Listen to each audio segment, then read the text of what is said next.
Hello, everyone, and welcome to Inside the Quality Awards. My name is Ralph Peterson, and in this video, we are going to address question P2A3 of the Silver Quality Award, and this comes directly from your Bronze Quality Award, and in fact, it's literally the same numbered question.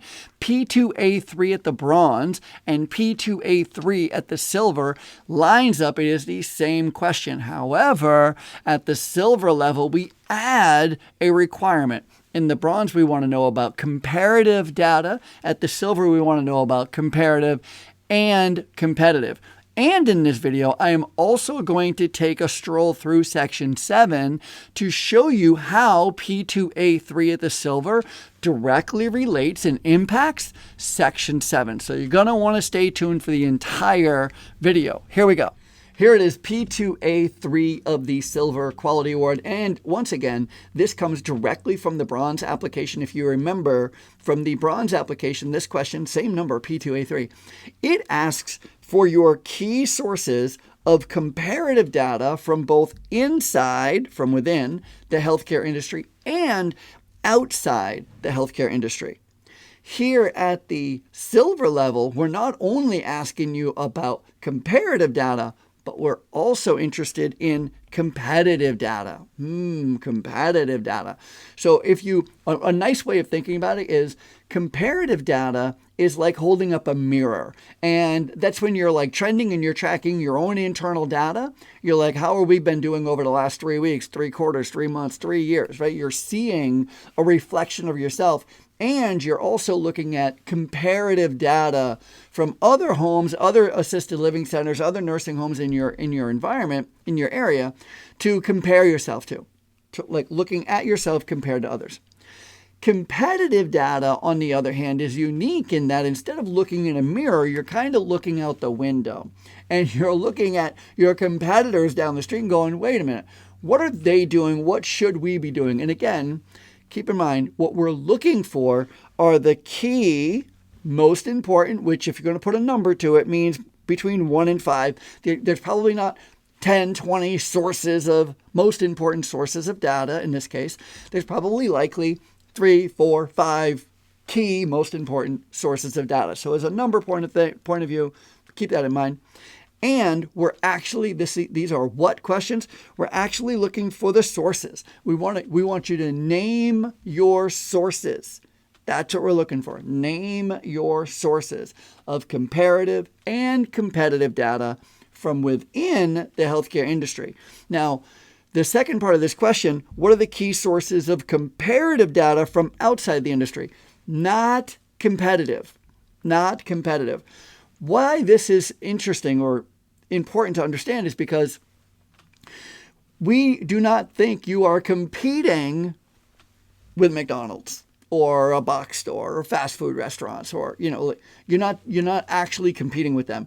You're competing with the nursing home down the street, the assisted living down the street, the hospital down the street, maybe, right, like the CCRC down the street. That's who you're competing with. So we want to know where your competitive data sources come from, only from within the healthcare industry. Comparative data, outside and inside, just like at the Bronze level.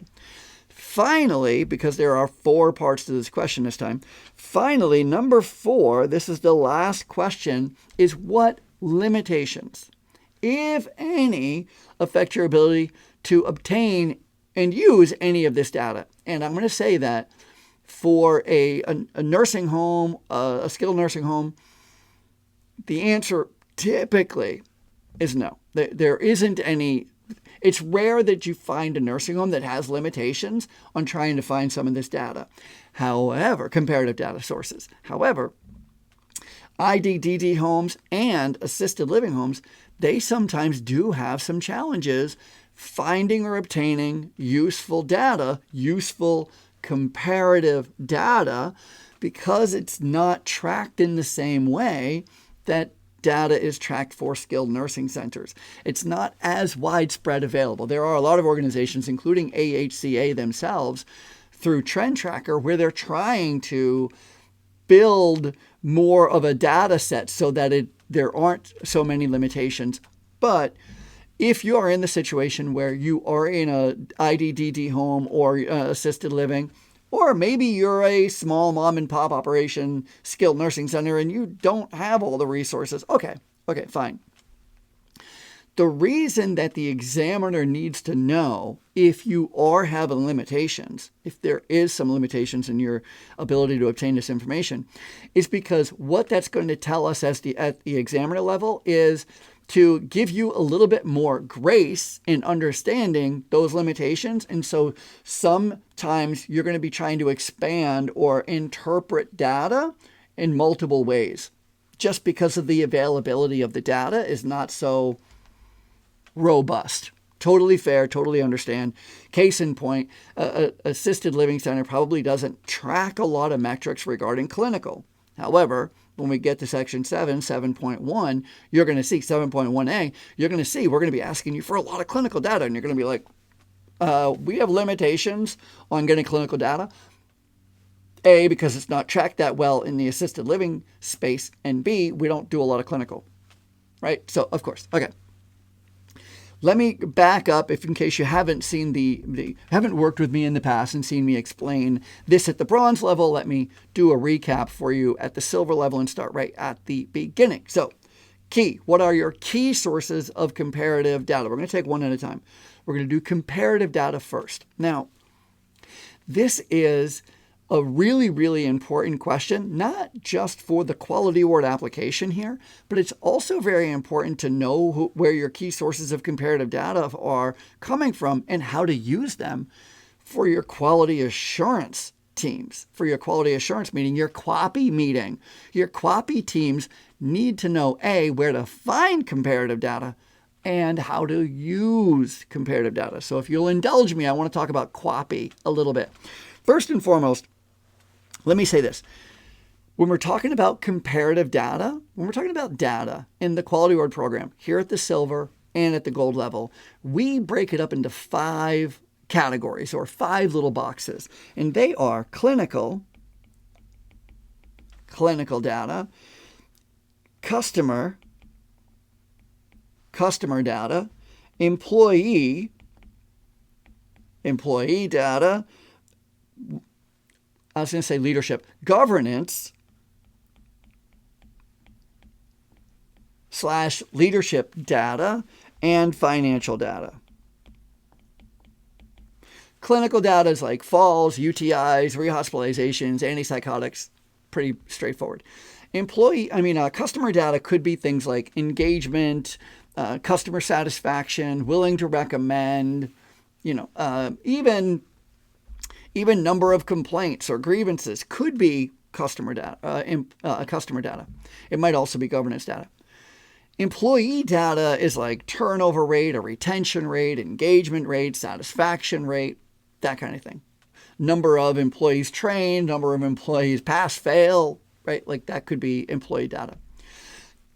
Governance, just like leadership data, could be number of deficiencies, number of surveys, number of complaint surveys, number of regulatory, number of OSHA surveys, or accidents and injuries, like that kind of thing. Safety mechanisms in governance would fall under governance and leadership data.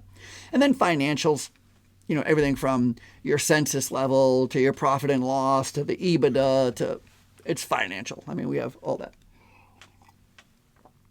Whether you're going for a quality award or not, as you can imagine, every quality assurance QAPI team, these are the 5 areas that we are quite possibly looking or should be or could be looking extensively at, right? So comparative data is, first of all, based on one of these buckets. So we're talking about data from one of these buckets.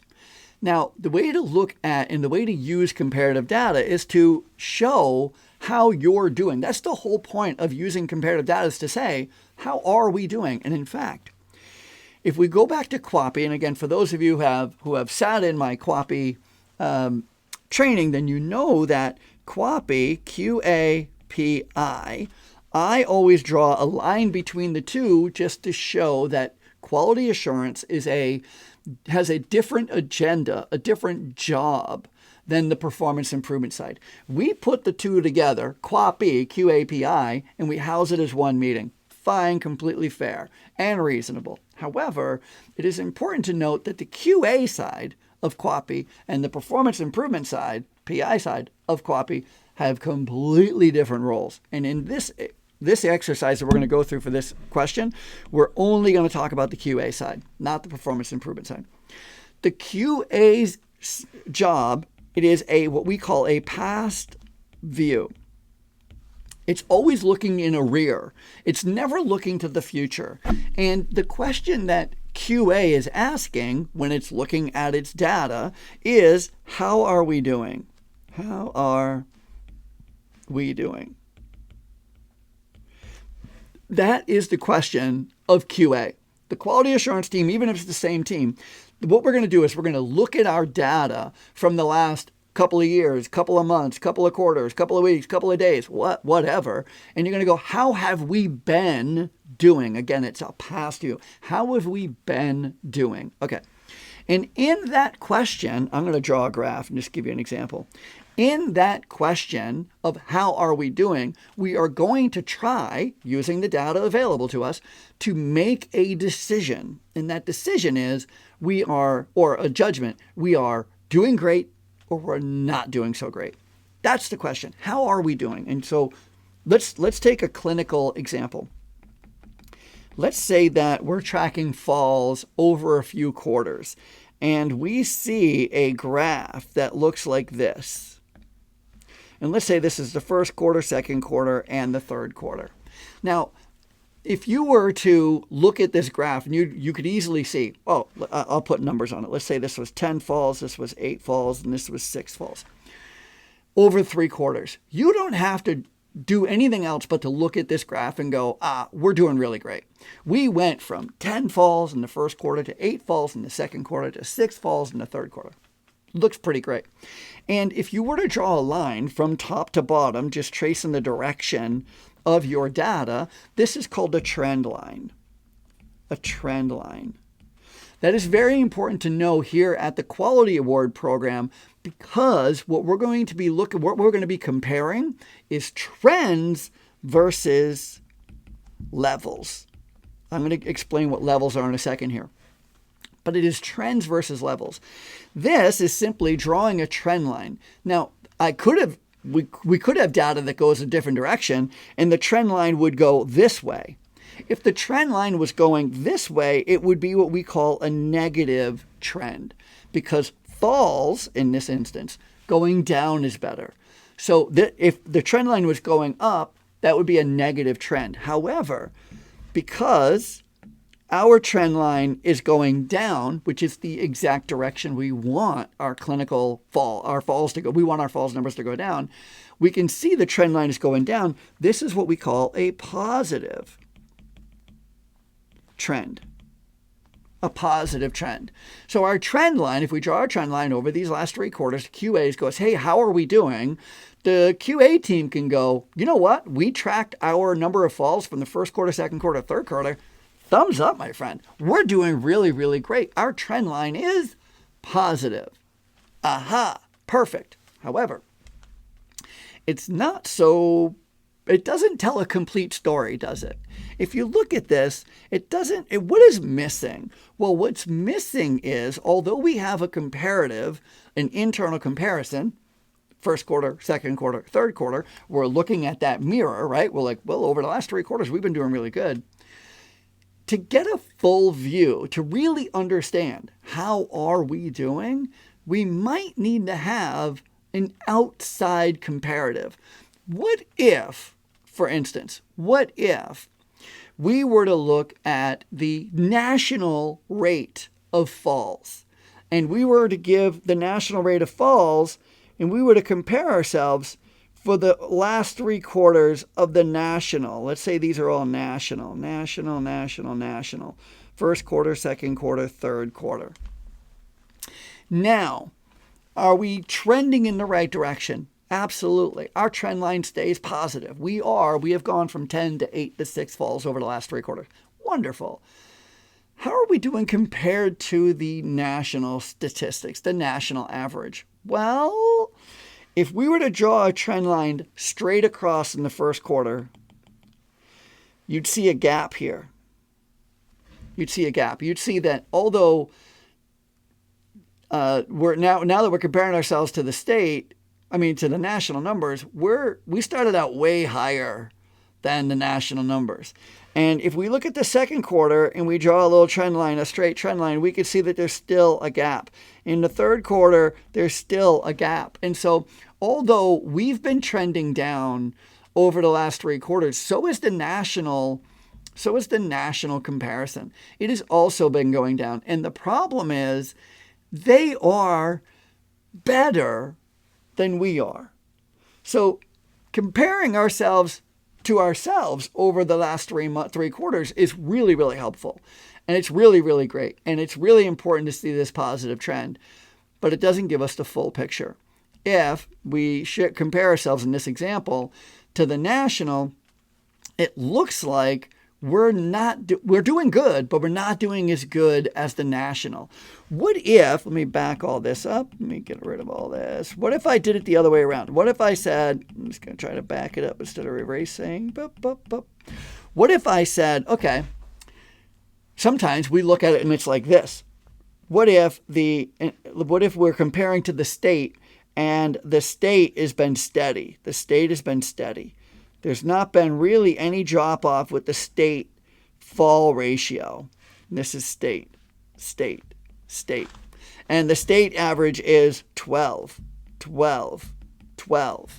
Now, how are we doing? How are we doing ourselves compared to ourselves over time? What's our trend look like? And it's still positive.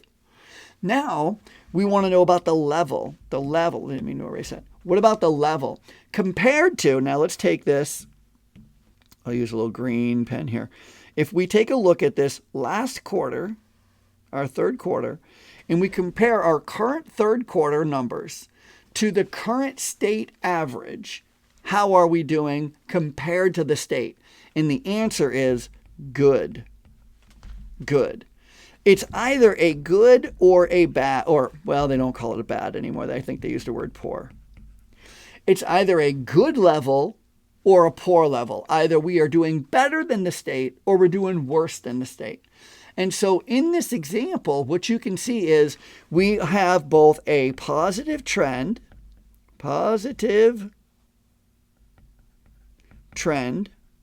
and a good level. A positive trend and a good level. This is how we use comparative data. Now, the reason I showed it to you like this is because I want you to know that this is exactly how we require this data, or require is not the right word. This is the best way, the most helpful way to show data in Section 7 is to show us at least 1, 2, 3 points of internal data.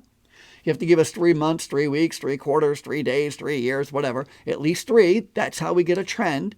At least 3. And then you have to give us a comparison. It can be a national comparison, a state comparison, or a local comparison. Keep in mind, for the Quality Award program, and honestly, even in your QAPI program, your quality assurance program, the closer your data sources, the better. Meaning local, how do you stack up to your local competitors is probably more useful to you than how do you stack up to national numbers. How you stack up to the state average is probably more useful to you than how do you stack up to national, right? So local is probably the best. State is the second best. National is the third best. And you choose, of course, which comparison that you want to be giving. But this is how we use comparative data in QAPI, and it is how we use it here in the Quality Award program to show how good we are doing compared to everyone else. Now, make sure you pause the screen here or take a picture because I'm going to erase all of this. Let me erase all this because I need more room to write. That's why. But what I just showed you are how you use comparative data. But the question is not how do you use comparative data? The question is, what are your key sources? Where do you get these key sources? And again, I'm still sticking with just the comparative data. Where are you getting this comparative data? Well, there are an awful lot of places that makes available comparative data for you. And I mean, obviously the number one, here's one in the name. It's called Nursing Home Compare. .gov, right? Nursing Home Compare gives you comparative data for nursing homes, right? Like, it's a no-brainer. Also, TrendTracker. If you're not familiar, TrendTracker is a application, a separate organization that is owned and operated by AHCA NCAL, and they collect all this data and make it available for their members, all this comparative data, both on the AL side and the SNF side. Even I think they have very useful IDDD information, comparative information. Data.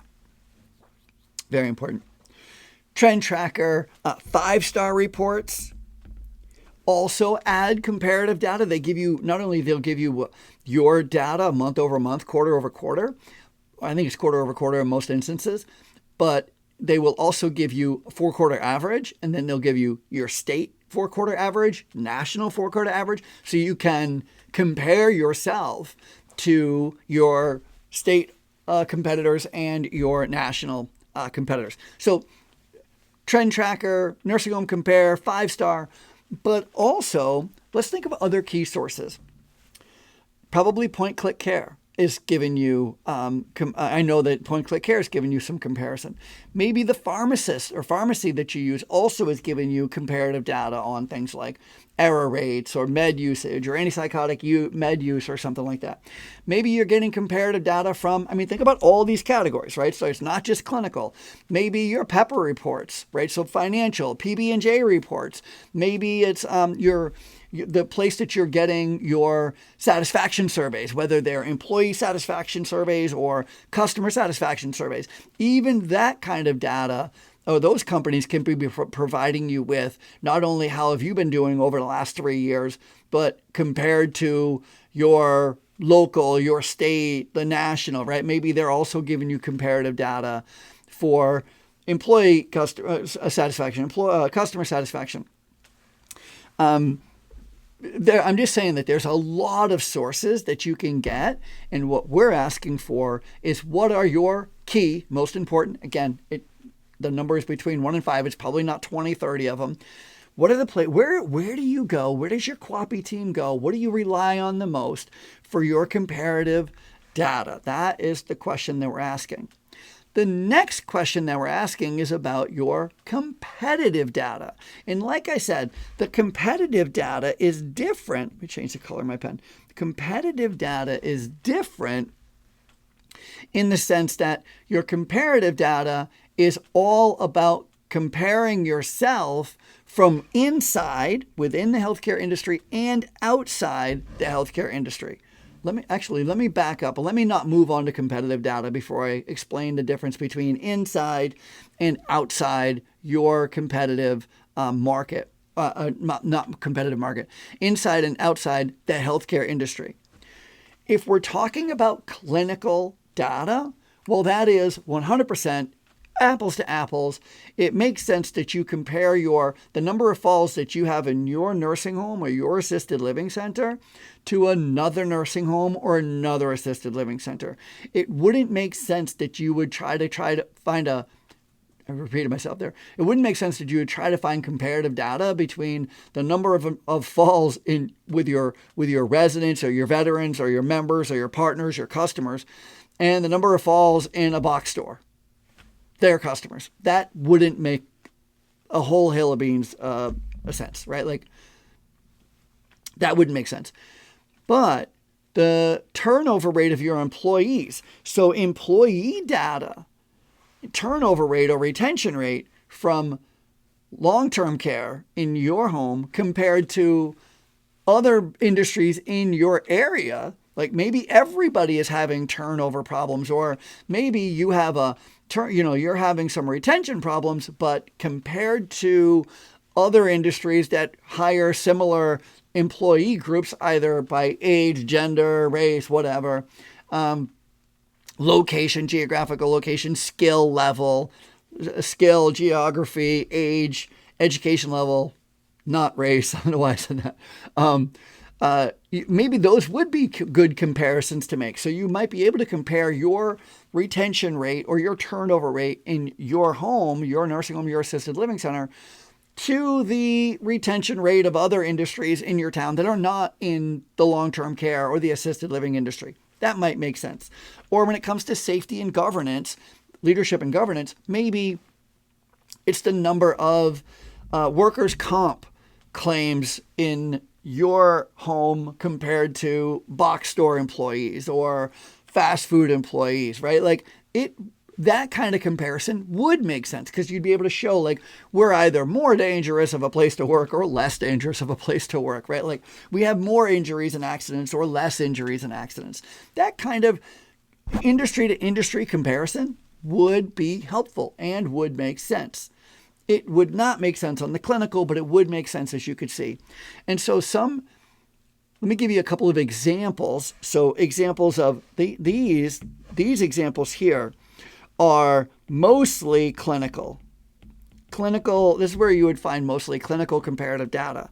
But non-clinical comparative data from inside and outside the long-term care profession or assisted living or IDDD profession would be things like Google reviews. Google reviews.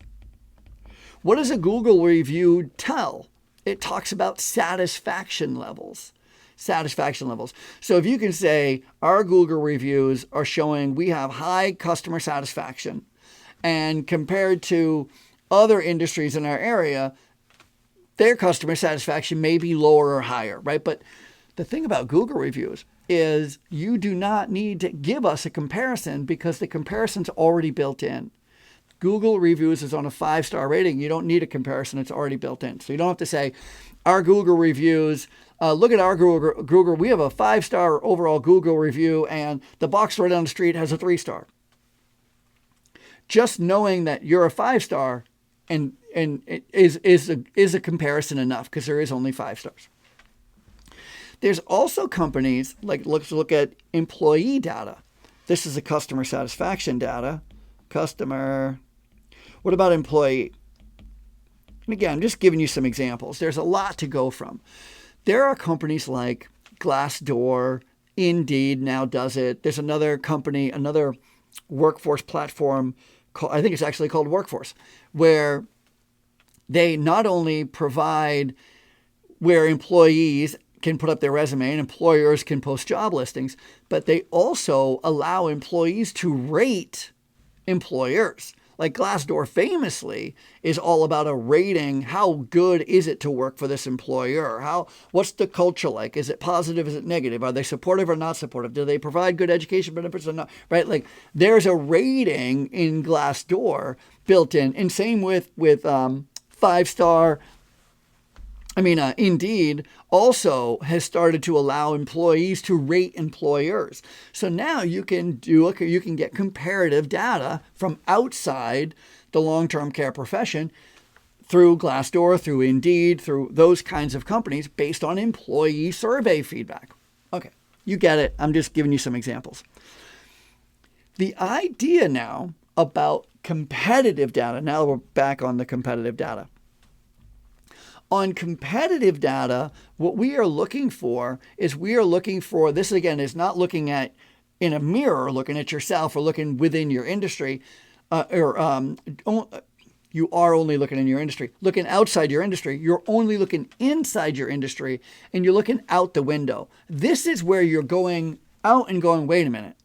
This is part of the SWOT analysis. A SWOT analysis. Strength and weaknesses is internal. Opportunities and threats is external. So this is an internal look. This is an external look. strengths and weaknesses. How are we doing internally? Comparing ourselves month over month, week over week, quarter over quarter. Externally, what are the opportunities out there? What are the threats out there?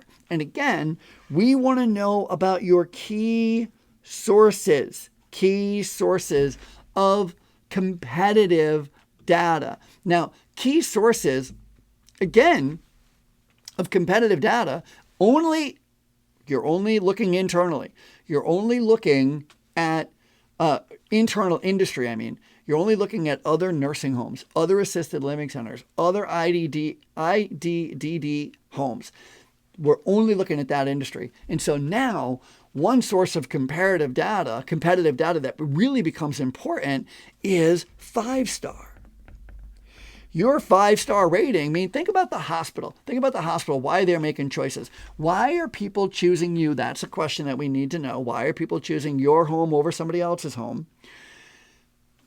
The answer to that why is in the source of data you're getting. Where are you getting that data? Imagine a hospitalist going, we think this home over here is best for you because they have a 4-star rating, 4-star clinical rating, 5-star overall rating. That competitive edge, where are you getting that key source of competitive data? From 5-star, right? What about the hospital referrals? What is the hospital referral? Are you a preferred provider with a hospital? That might be some really good competitive data that you would have. Google reviews also gives you a competitive data analysis. Occupancy, length of stay versus the competitors. All of this data that you're getting is competitive data. The question we want to know is, where do you get it? So maybe you're getting it from hospitals. ACOs is probably putting out that data. 5-star Nursing Home Compare is putting out competitive data. Google Reviews is putting out competitive data. So you see, a lot of these are interchangeable. They're giving you both comparative data from inside and outside the long-term care industry, and that comparative data can also be used to tell your competitive situation. So it's also giving you competitive data. And once again, we're only asking you for your key, most important sources of comparative and competitive data from inside and outside the long-term care industry. Outside is only comparative. Inside, we want to know about comparative and competitive data. And again, if there are any limitations at all, please let us know what they are. And the reason we want to know if you have any limitations is because we want to know what we need to be looking for and what we should not be looking for based on whether or not you have any limitations of your clinical or gathering any kind of data. And it's usually clinical if you have any limitations at all. All right, that's it. I hope you found this video helpful. P2A3 at the Silver Quality Award level is a meaty question. And so if you have any follow-up questions, or if something is not clear, or if you want to go like, hey, does this work as an example? Is this good comparative data or competitive data? Leave a comment. I read every single comment. I respond to every single comment. And of course, if you found this video helpful, please do me a favor and consider subscribing to my channel, hitting the notification bell. It really does help this channel grow, helps us reach way more people, helps us get a lot more people across that finish line, helping them win the Silver Quality Award. And of course, if you would like some one-on-one coaching, consulting, if you would like to attend one of our workshops, we have workshops going out all year long on the Silver Quality Award, the Bronze Quality Award, and the Gold Quality Award. So no matter what level you are at, we have a program for you. I would love to be part of your Quality Award journey. Again, thank you so much for watching. Good luck. See you soon.